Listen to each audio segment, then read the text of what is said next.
Simple question, but an important question that I have for you. Feel free to write it down and think about it this week. I see you are all busy taking out your pens. Father, my memory's not failing like yours. I don't have to write everything down. So. If Jesus asked you to do something, would you do it?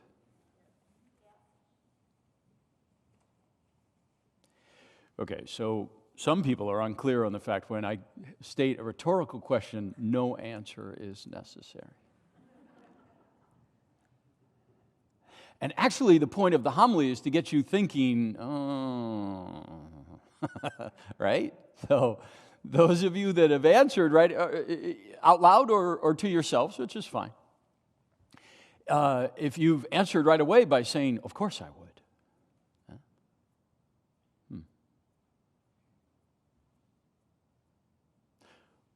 So if Jesus asked you to do something, you would do it. Good.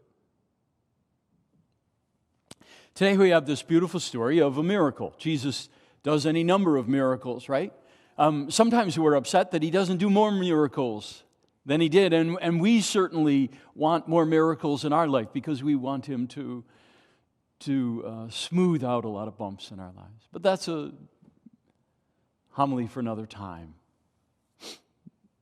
Today he does this beautiful miracle for this man who has faith and is a leper. So we all understand what that means. On a number of levels, we understand what that means. So on a social level, if anybody has ever sort of begun to shun us or something, or give us the cold shoulder, or passively, aggressively no longer speaking to us, whatever that kind of thing, or whatever it is, sort of they give us the silent treatment, or whatever, it's just sort of we no longer have any social interaction with them, and they stay away. Oh, what's going on? Oh, no. We all know what that is. And then on a physical level, certainly with COVID, we all do. We're all wearing masks and everything else. And when I was walking in Florida the past years, even last year, walking around, I've said to you before, it's annoying because I'm saying my rosary as I walk around in the morning, and everybody that I encounter, good morning, good morning, good morning, good morning. You're just like, oh. And then you see the same people the next day. Good morning, good morning, good morning, good morning. Good morning.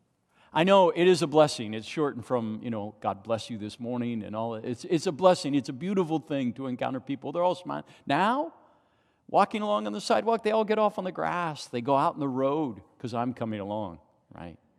I'm coming along, and we're outdoors in the sunshine. But anyway, just one of those things I've seen that people aren't saying good morning to each other as much, Me and this Asian guy would pass on the sidewalk or whatever. Come in. He's as frumpy as I am, right, kind of thing. And he would just do this. I would do that too. It's fun.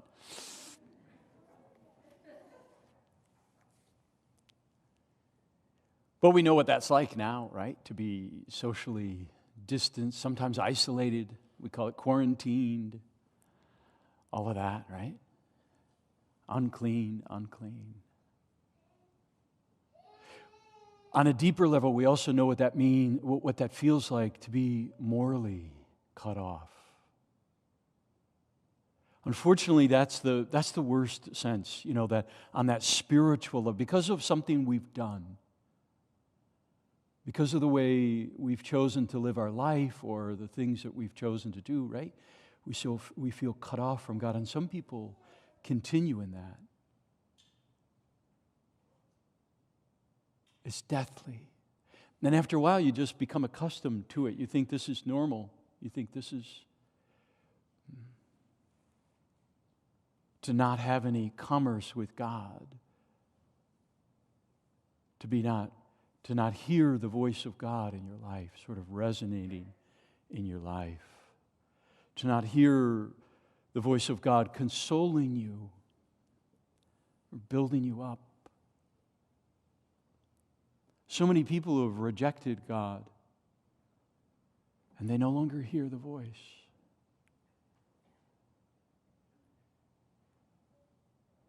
On a number of levels, we know what it is to be lepers, or we share that experience.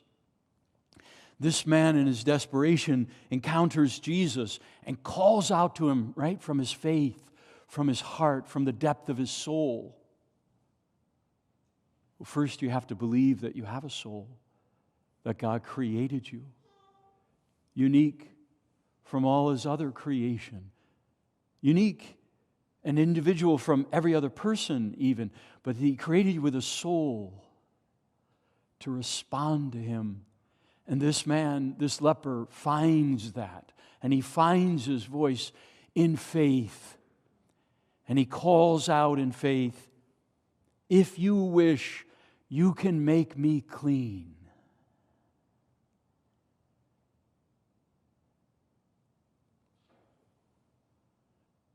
We can imagine what that's like, that cry from the depth of his heart, of his being. You can make me clean. You and I have experienced that when we go to the sacrament of reconciliation. It demands that faith, and we know that all kinds of obstacles come in our way, psychological, emotional, everything else, The enemy of our soul doesn't want us to experience that, but when we go in and we sit down before the Lord, His priest, representing the Lord, we sit down before there, and then we're ready to call out in faith, "I wish to be healed. I don't want to carry this burden anymore. I don't want to be isolated from God and His people." And that's what we understand sin does, right? I don't want to be isolated from God or His people. I want to be made clean. I'm tired of carrying this burden. It's killing me. And that's what would happen to lepers. At first, they would adjust. It would be devastating, but then over time, it would erode them where they no longer felt human because they no longer could have that contact. What they needed, what they craved for was that contact with other human beings. It's just the way that God made us. He made us, we know this, right? Social animals, meaning that we need one another. We need that society and that interaction. We crave it. And we will die without it. There have been 1,000 experiments. Remember, the worst of which was back, the 16th century or something? 17th century, where they isolated these babies. One group they spoke to, and it was in France, and they wanted to see what language the other children would naturally begin. In their arrogance, they thought it'd be French. They were shocked when it was English, but no. I'm sorry. They were shocked when they found out that group died because they had been isolated. The experiment required that they be isolated. They died. Right? Say, this is the experience of humanity.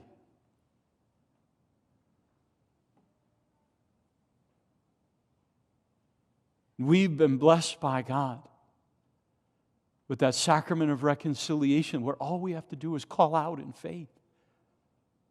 I wish to be clean. And Jesus, who is so good, did not deny this leper and will not deny us. He is so good. At times we come across people who are good and they do good things for us. That's beautiful. That's wonderful. We thank God for that. We thank God for the people in our lives who are good and kind and loving to us. There are plenty of other people in the world who will give us the opposite experience, right? But we're thankful to God for but Jesus is always good. He's always good. Even when He appears to be the opposite, He is always good. And we know his heart goes out to this man, and he says to him, I do will it. That is what I want more than anything. For you to be with me and me to be with you, that's what I want more than anything. And in fact, I want this to go on for eternity. And so he says to the man, be clean. And the man looks down, and he's clean. How many times have we walked out of the confession and felt that consolation of the Lord? Not just relief. There is that on an emotional level. There is that relief. But there is also that joy that I am now in communion with God. My life is set back on that path, and I am in communion with God, and I am determined to stay on that path. And God forbid I get distracted, I go on another path, whatever. I know that the Lord is always ready to call me back. And it is always the desire of his heart to say, I do will it. Be made clean.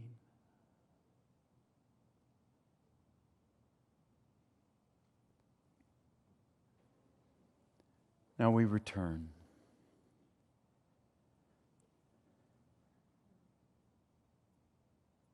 Then, warning him sternly, he dismissed him at once. He said to him, see that you tell no one anything. But go and show yourselves to the priest, and that will be proof for them.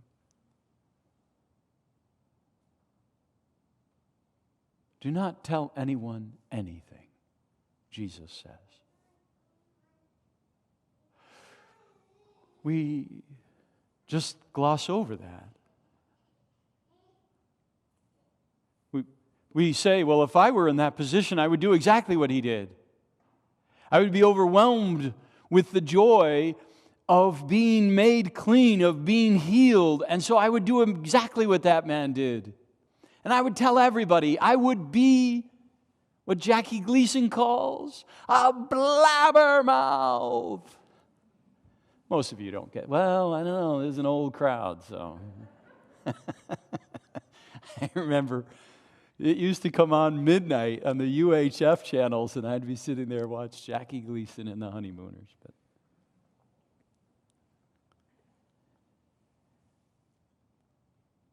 he was a blabbermouth. But he didn't do what the Lord asked him to do. So now the question returns to us. When I say to you, would you do what the Lord, you immediately would say, oh yes, of course. So that's your intention, to do what the Lord wants you to do. If the Lord asks you to do something, you would do it because it would be obvious. The Lord is asking me to do this, and He is my Lord. He is my King. I have claimed Him as King. He rules my life, and so whatever He says, I do. That is just what happens time and time and time again. It is the most natural and normal thing for me to do what the Lord asked me to do because He is the Lord. Don't be silly, Father. Of course I would respond. And immediately this man is distracted by his joy, by his wonder, by his amazement. And what does he do? Tells everybody. He does the exact opposite of what the Lord asked him to do. So how many times do we say that we will do what the Lord wants us to do, but then filled with ourselves, we forget, or we choose something else? Now, I don't know what would have happened to this man, but I'm obliged to try to come up with something. So what if what the Lord had done for him was like that seed that was planted?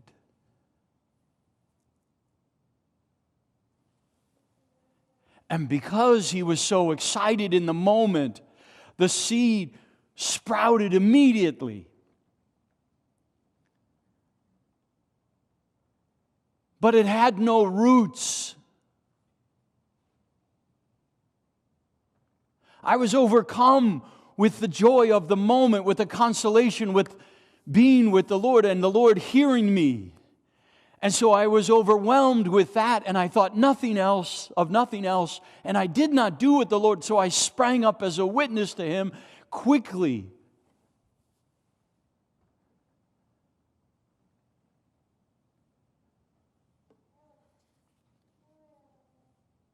I testified, but I had no roots.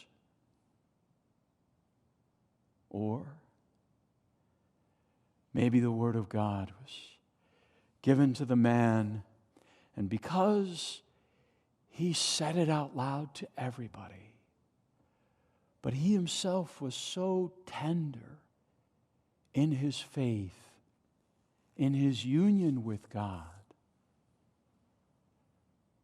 that the cares and the distractions and the voices of other people came in and choked it out. The questions and the doubts from other people. Well, how do you know that He is the Messiah? How do you know He is the one who is saving us? Now look at you. You see your condition? Yes, you're healed. But still, you grow cold, you grow hot, the sun scorches your skin like it does for all the rest of us. How has the Lord actually helped you or saved you?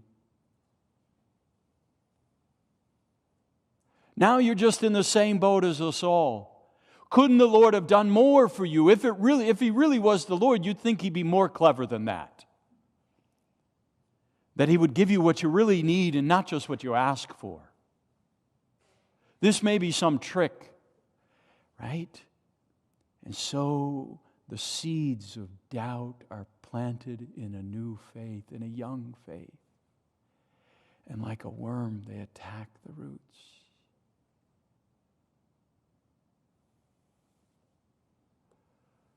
What if the Lord was saying to him, don't tell anyone, so that he could take this great gift of God,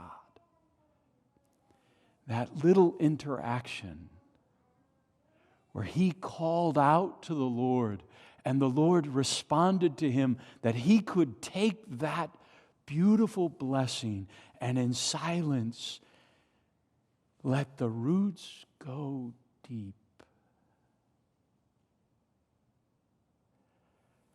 And so he would become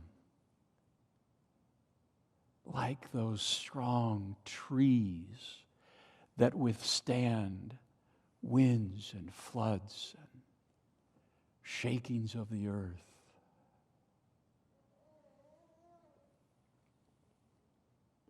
And so we return.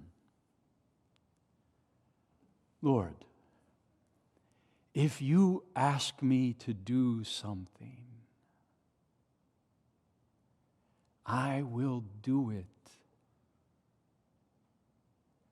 because you always know what is best for me. And your great love and the desire of your heart is to deepen that relationship within me.